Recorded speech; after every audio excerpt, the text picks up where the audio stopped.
Hello, traders. FX Pip Collector here. Today is Monday, September 29th, and it is my analysis for the US dollar Canadian, and we are on the daily time frame.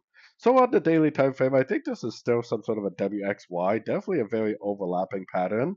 Now, we are turning down a little bit today, but to me, it still looks like we should at least make another leg up. It looks like an incomplete five-wave pattern, like maybe we're in a wave four right now, and we need to go up and make a wave five. Maybe it'll grab the liquidity from these highs. Maybe it'll make a little bit of a lower high. So going down to the 1 hour time frame, I'm definitely looking at it as possibly a pullback. I have my Fibonacci retracement from here to here because that's the beginning of the last impulsive move. This is the 1, 2, 3, 4, 5 waves up right here.